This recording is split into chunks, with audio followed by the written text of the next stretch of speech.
Assalamualaikum warahmatullahi wabarakatuh. Thank you for the opportunity. So today I will presentation PowerPoint about onboard training and discussion, accident, incident, and near miss training.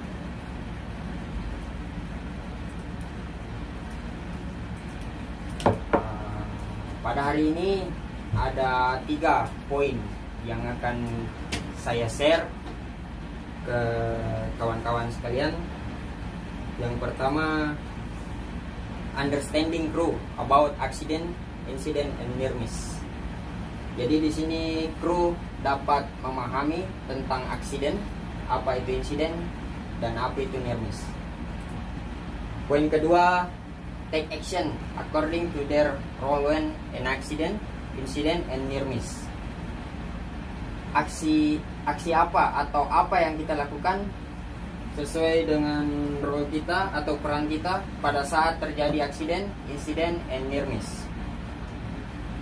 Untuk poin ketiga, understanding how to report and reason reporting accident, incident, and near miss. Kita dapat mengerti, memahami bagaimana cara melaporkan dan apa alasan melaporkan kejadian tersebut. Dan alasannya untuk sebagai bahan kita pembelajaran bagi kita yang bekerja di atas kapal, untuk menghindari kejadian-kejadian itu terulang kembali, sebagai bahan review kita untuk menghindari atau mencegah hal itu terjadi di kapal.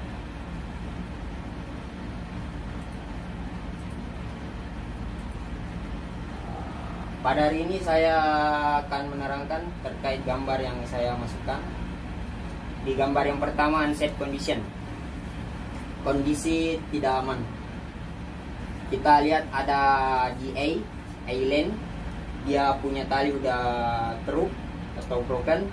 Kita masih paksakan untuk mengikat di boulder. So kita sebagai officer atau yang berada di atas kapal, kita patutnya harus ganti.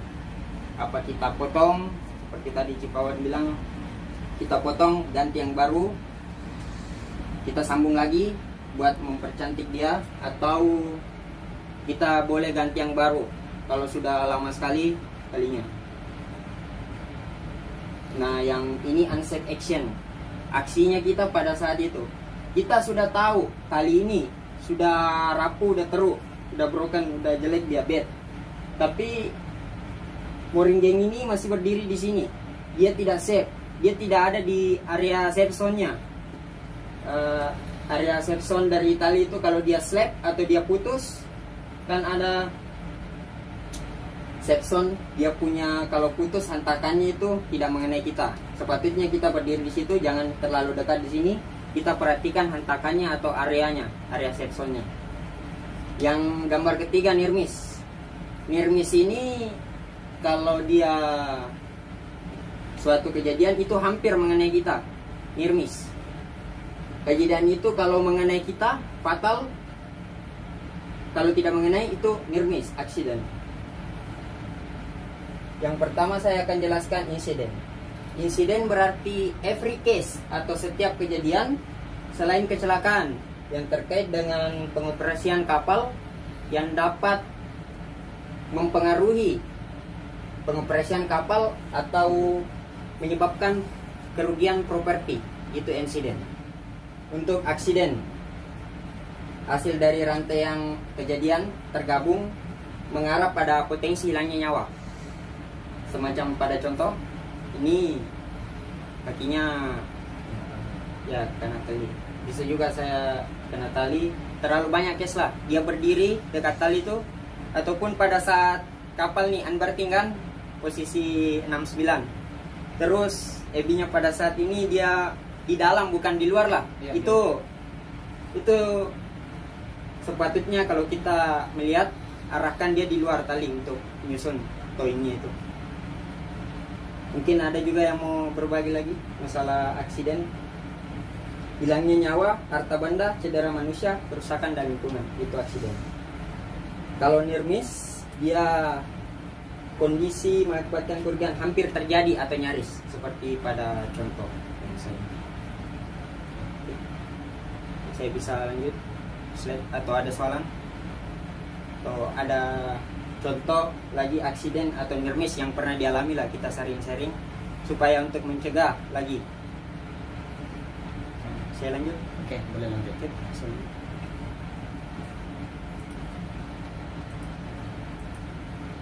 Nah, jadi peristiwa bisa termasuk nyaris celaka di mana ada seseorang yang dekat terhindar dari cedera atau luka. Tetapi jika cedera serius, maka itu adalah aksiden. Both event, accident, and incident are unplanned. Semua peristiwa kecelakaan atau peristiwa bahaya tidak direncanakan. All accident are accident, but not all incident are accident. Semua insiden adalah insiden, tetapi tidak semua insiden adalah aksiden. Tidak semua insiden itu dapat menghilangkan nyawa, tetapi semua aksiden itu adalah aksiden. Mengerti sampai sini? Insiden misalkan kan, insiden ini semua insiden, aksiden itu adalah insiden. Aksiden kan hampir menghilangkan nyawa, itu udah termasuk insiden. Tetapi tidak semua insiden itu adalah aksiden. Karena kan insiden biasa tidak menghilangkan nyawa, itu belum termasuk aksiden lah. Tetapi kalau dia aksiden, berarti dia sudah insiden. Ya, aksiden berpotensi menghilangkan nyawa. Kalau insiden dia tidak berpotensi, tapi merugikan atau menghambatlah pada saat pengoperasian atau menghambatlah sesuatu pekerjaan, itu insiden lah. Jadi aksiden itu dia termasuk insiden, tetapi tidak semua insiden itu termasuk aksiden. Paham sampai di sini? Saya lanjut lagi kalau ada soalan atau apa. Oke, saya lanjut.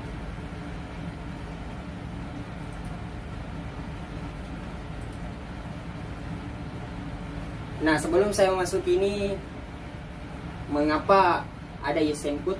Karena terlalu banyak case sebelum ISM Code itu berlaku. Contohnya di masa lampau lah, kita bercerita kembali ke masa lampau. Ini Titanic.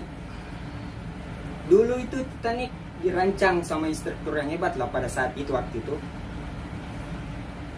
Bilang Titanic ini tidak akan tenggelam. Itu udah dibikin konstruksinya, stabilitasnya, semuanya, bajanya pada waktu itu tidak akan bocor dan tidak akan tenggelam, dan minim case untuk terbocor. Tetapi ya karena kurangnya keselamatan atau apa, kurangnya dia tentang belum sadar itu keselamatan atau safety-nya pada saat itu belum terlalu ini diberlakukan pada saat itu. Jadi Titanic itu tenggelam juga pada tahun 1912 sekitar 1500 Masehi. Banyak terbaliknya kapal Her of Free Enterprise 1987 itu 37 human yang tewas, yang jadi korban. Masih banyak lagi kapal kandas dan bocor 24 Maret 1996 40.000 ton minyak. Banyak sekali case. Maka PBB melalui organisasi bidang maritim membuat panduan keselamatan di laut sekolah.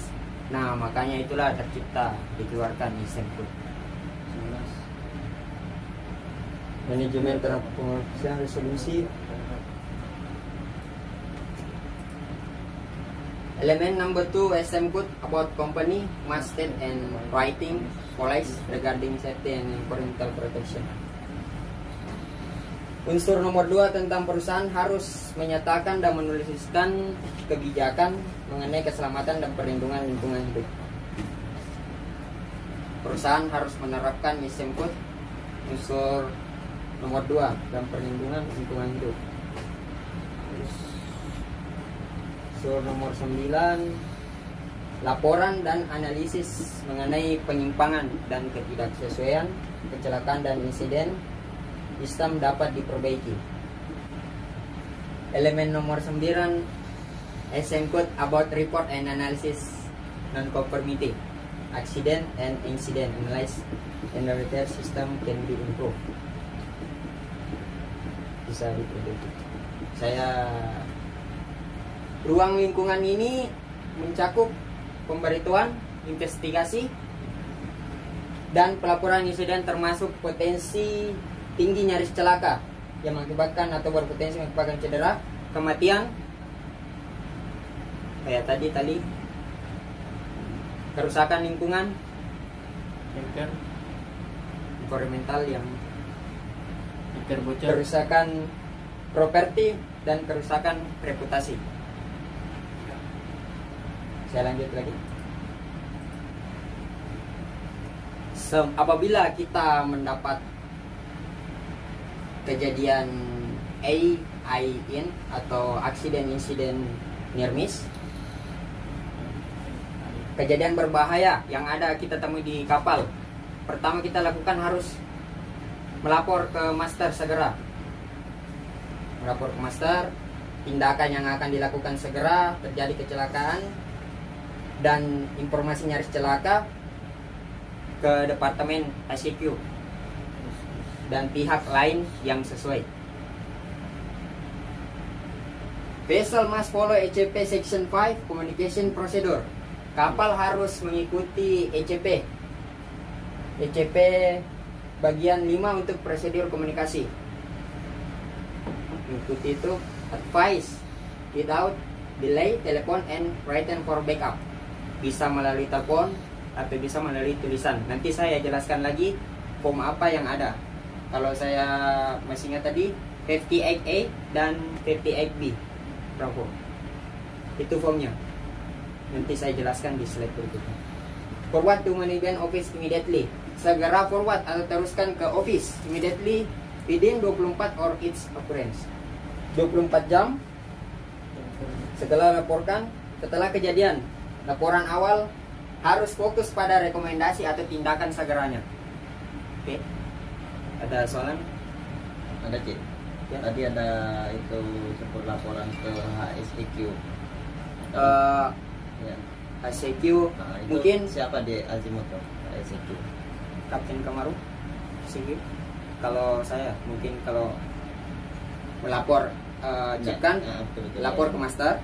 Master nanti lapor ke SCQ, bisa melalui telepon, nomornya Kapten Komaru sebagai DPA kita atau SCQ, atau melalui written for backup. Backupnya itu kayak caraan kita form yang kita isi. Nanti saya jelaskan formnya di, kalau saya tadi baca sebelum ini 58 Alpha sama 58 Bravo. Kalau saya tidak salah nanti saya jelaskan lagi. Ya, ini formnya HCQ 58A dan 58B. Need to call DPA and follow up by report. Follow. Laporannya mengikuti lapor telepon, habis lapor telepon bisa mengirim japri atau forward langsung formnya 58A dan 58B. Oke, saya bisa lanjut. Oke, lanjut.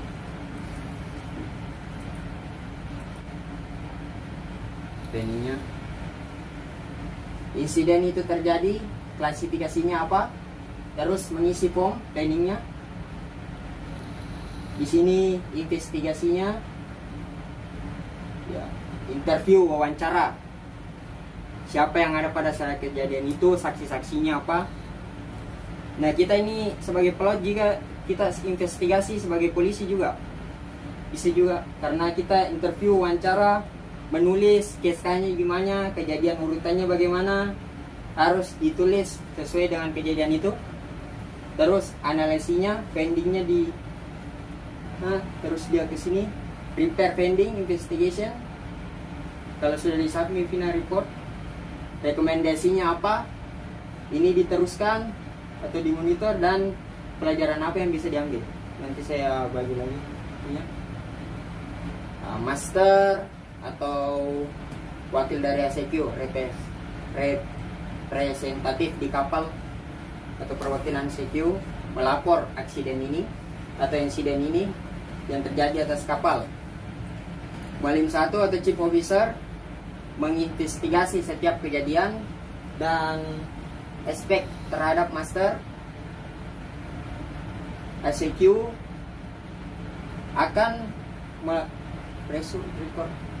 akan mendapatkan hasil dan record dari investigasi itu, dan seorang perwakilan ACQ yang ditunjuk akan sangat bergantung pada hasil dan catatan investigasi, record investigation. The person performing the investigation should not be directly involved with accident.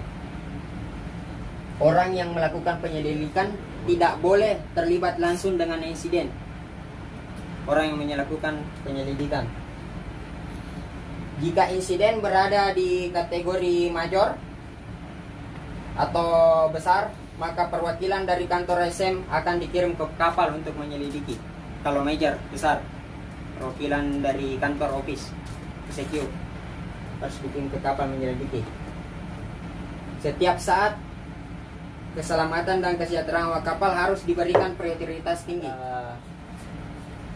Seperti tadi yang saya cakap, bomnya 58E Alpha. Ini sudah ada judul. Nah, ini tipe insidennya. Bisa ditandai Fatalitika, Permanika, Fire, Explosion, Grounding, ada semua. Work activity-nya di mana? Di bertingkah, sandarkah, di lautkah, atau pas langkah, semuanya. Dan di sini. Fotonya juga untuk memperjelas insiden. Nah, ini injurinya orang yang mengalami insiden bisa kembali bekerja atau beristirahat di kapal atau di off, sign off, medical repair atau berobat. Ini semua. Ada soalan?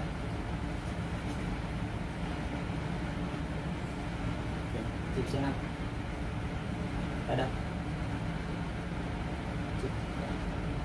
Oke, saya lanjut.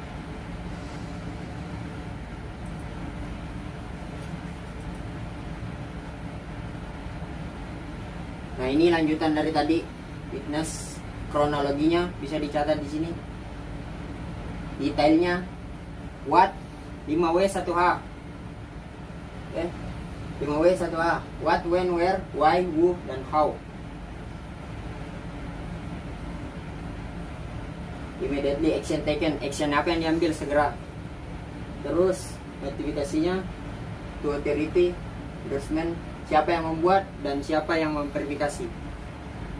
Signature-nya di sini, namanya dan tanggalnya berapa. Jadi pada hari ini saya menjelaskan form juga sekaligus presentasi juga. Oke, saya bisa lanjut atau ada soalan? Di W1H itu dia maksudnya kena harus bertanya di situ ke atau jawabannya yang kena masuk situ? Investigasi apa yang kita butuh. Boleh kita kenapa, ya sama lah kayak bagaimana cara kita mewawancarai orang pada saat itu, kenapa yang terjadi, apa penyebabnya, kapan, di mana. Itu dimasukkan di kolom itu ya? Kolom ini. Ya. Pertanyaan itu atau jawabannya? Pertanyaan yang menurut bisa membantu kita dari case itu. Pertanyaannya ya kita ini sendirilah, kan kita yang mewawancarai orang itu. Betul. Describe bisa pakai ini 5W1H lah, yang apanya, kapan kejadiannya, di mana, bagaimana. Oke, ada soalan? Saya lanjut sebelum saya lanjut.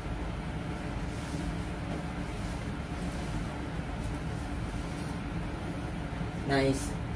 Ini investigasinya tadi saya sudah jelaskan juga.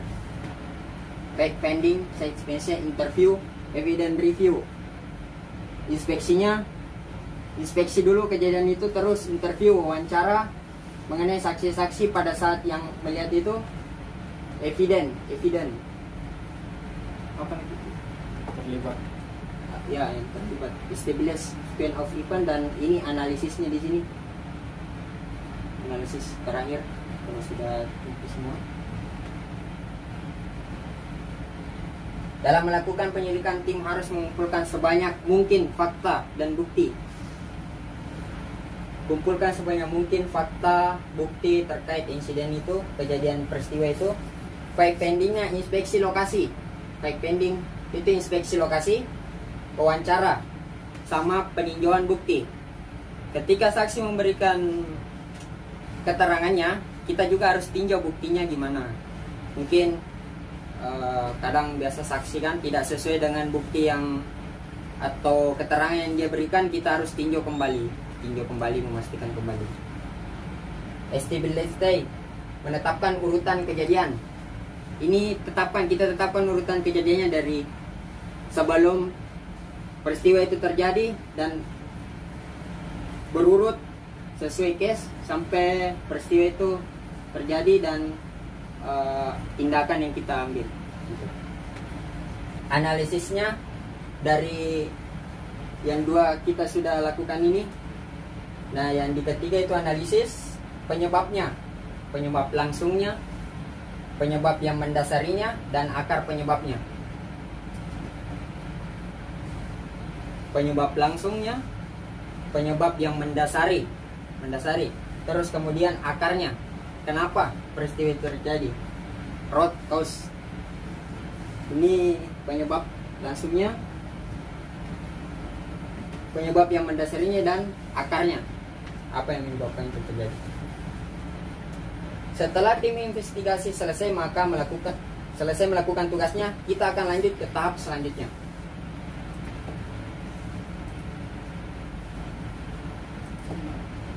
Nah, ini final recordnya itu di 58B. Jadi yang pertama itu sebelum kita melapor ke SQ itu 58A. Nah, ini finalnya nih. Ini finalnya.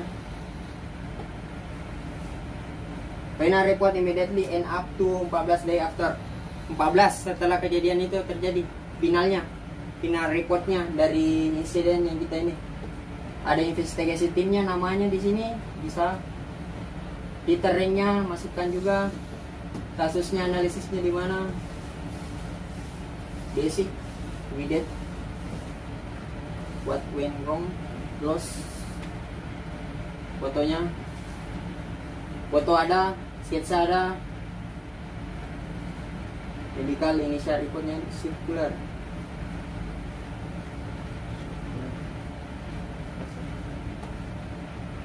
Nah, ini sirkular yang kemaru biasa kirim itu tiap minggu di grup flip sirkular.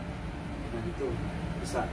Nah, kenapa sirkular itu dikirim? Sebagai informasi untuk kita pelajari. Ada informasi yang diupdate setiap minggu itu di flip sirkular. Nah, itu bisa dibaca sebagai bahan kita untuk menghindari case-case yang terjadi dalam kurung yang terakhir itu kita. Ya, itu yang feed circular itu. Yang biasa dikirim di grup itu feed yang banyak. Setiap minggu. Nah, di Monthly final reportnya ini ada, kita bisa masukkan apabila terjadilah insiden ini. Karena satu ini ke sini dia 1 minggu. Misalkan dia terjadi di 4, ya sudah pada tahu semua. Kita masukkan di sini. Gitu. Ini macam-macam ini case-nya, oversight, recek. Ini ada di Monthly.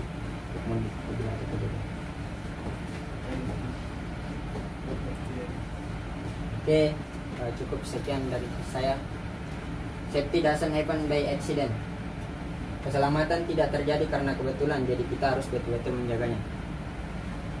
Terima kasih atas perhatiannya.